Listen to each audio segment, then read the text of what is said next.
Good morning. My name is Neil Mauman. I'm an ordained pastor and president of the Values Advocacy Council. Jesus' politicians, his representatives, his senators passed a law saying it was illegal to heal on the Sabbath. And Jesus said, I will still heal on the Sabbath.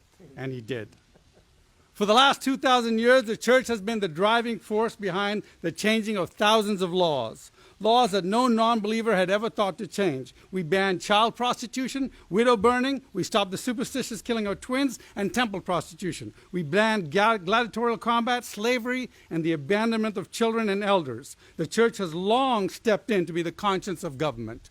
Yet, it did not limit itself to the changing of laws. When the plagues would come to ancient Rome, all the Romans would flee the cities. Then the Christians would come out of the woodwork to gather the dying, the poor, the broken into their homes and into their churches.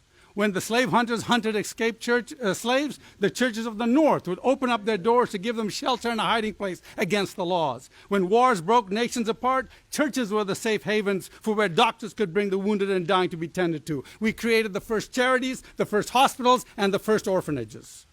Humans are made for touching. They need hugs. They need a shoulder. And they need someone to look them in the eye and say, are you okay? A Zoom call or a 6-foot distance will not reveal a hidden secret, an abused child, an abused spouse, or a deep depression that is leading to suicide. Studies have shown that each average small church saves the city between $140,000 to $300,000 a year by counseling, youth groups, support groups, feeding programs, mothers groups, and men's groups. I know you wish to save lives, but it's not working. Since the COVID shutdown and the church closures, calls to the hotline in LA have increased by 8,000%. 25% of young adults have seriously considered suicide in the past month. Suicide and drug overdoses, deaths in teens are now far greater than COVID deaths. Active duty military suicides are up 20%. Army suicides are up 30%. There is a 20% increase in substance abuse and a 41% increase in heavy alcohol used by women. Domestic violence reporting has gone down, but domestic violence injuries have gone up by 200%. The county of Santa Clara refuses to release their suicide rates. They refuse to release the suicide statistics.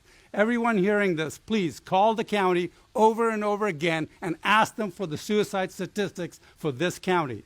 Ask them until they block you like they blocked this church when they asked for that. And yet, you want to close this church down. You want to jail this minister, and you want to let the suicide rates continue. Let me tell you, supervisors, every Christian in this county who understands the role of the church will be watching and holding you responsible when the tally comes out, and it will be terrible. The health director is appointed by the supervisors.